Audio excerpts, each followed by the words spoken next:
Hello everyone, let's talk about cellular networks and I2P. Here are some standards prerequisites to take, like ensure that your 3G 4G device, whether a USB modem, a MIFI device, a card or a smartphone, has all available updates installed to address vulnerabilities in the firmware or software. Have a firewall installed and properly configured on the host device. Have antivirus and anti-malware software installed and turned on. Use strong passwords or multi-factor authentication for accessing sites involving financial data or sensitive personal information. Enable logging and alerting for the Wi-Fi part of the connection. Enable WPA2 encryption on a mobile hotspot device such as the MIFI or Sprint's overdrive. Disable SSID broadcasting and disable the DHCP server. When using a mobile hotspot device or the mobile hotspot function, your phone which allows for multiple computers to use the 3G or 4G connection. Monitor the hotspot software to be sure only devices you know about are connected. If the device allows you to set a maximum number of users, set this to 1. If you are going to be the only one connecting to the device, change the default administrative passwords on your 3G or 4G devices. If your 3G 4G device supports MAC filtering, enable it and create a whitelist of the physician and physical addresses of the device, such as your laptop, that you want to be able to use 3G 4G and block all. How cellular networks work. The basic components of the cellular networks are the wireless network, the core network, the internet connection, and the PSTN. Cellular users access the network via radio signals between their devices and the cellular towers. This wireless network is also connected to the core network, which is a wired network.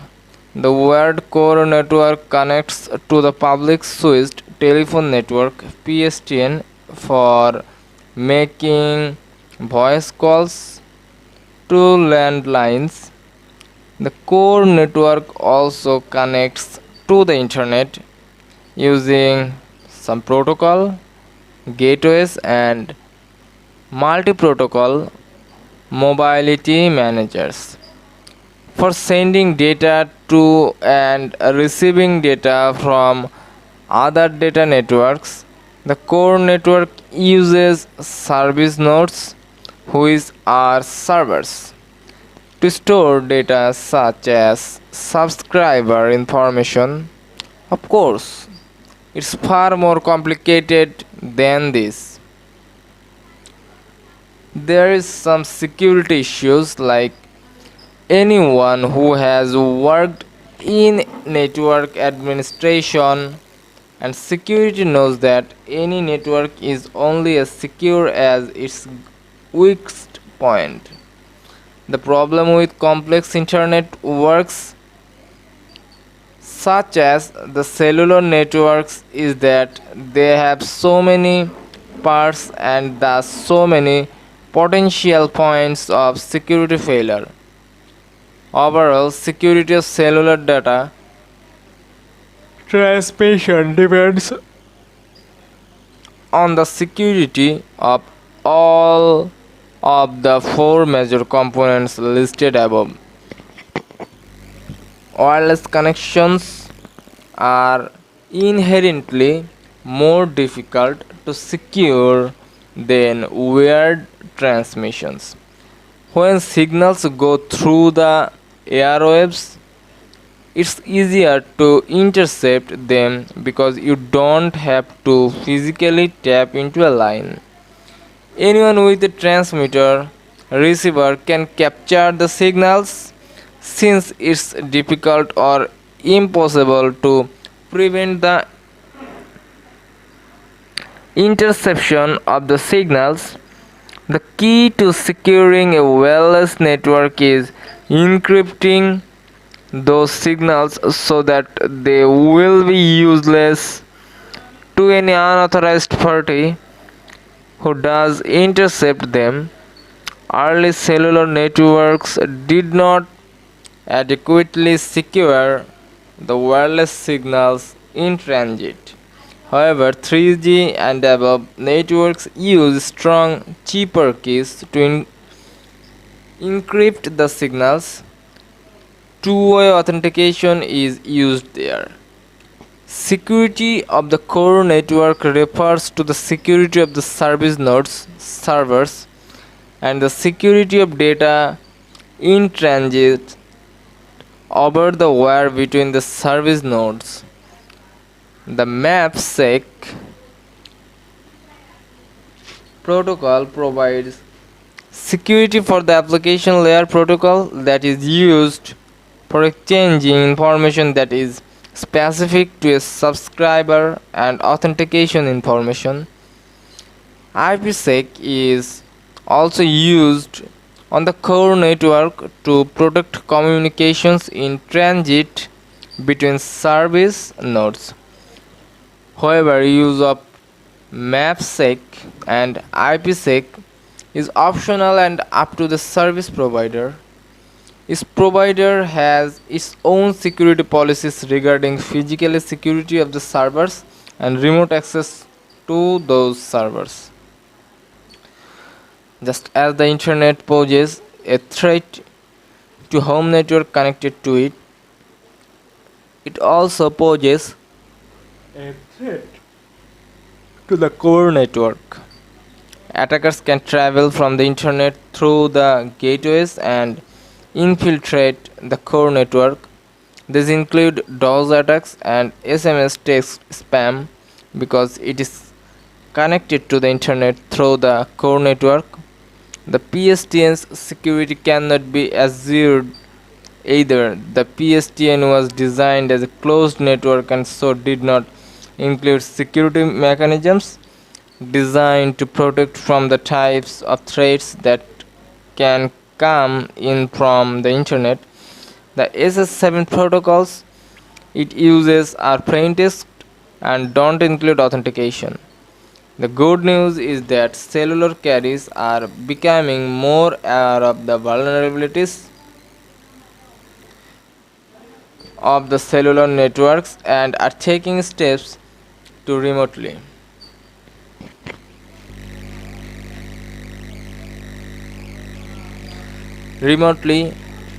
Nonetheless, it's just as important for you to take measures to secure your own data and systems when operating them on a cellular network.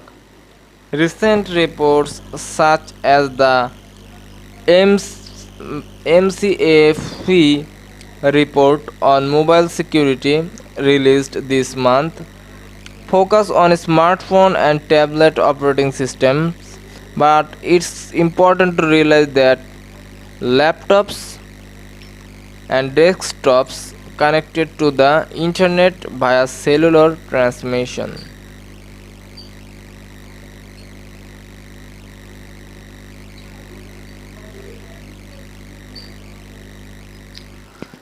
Cell ID in combination with the MCC, the LAC and the MNC is the unique identifier of the BTS.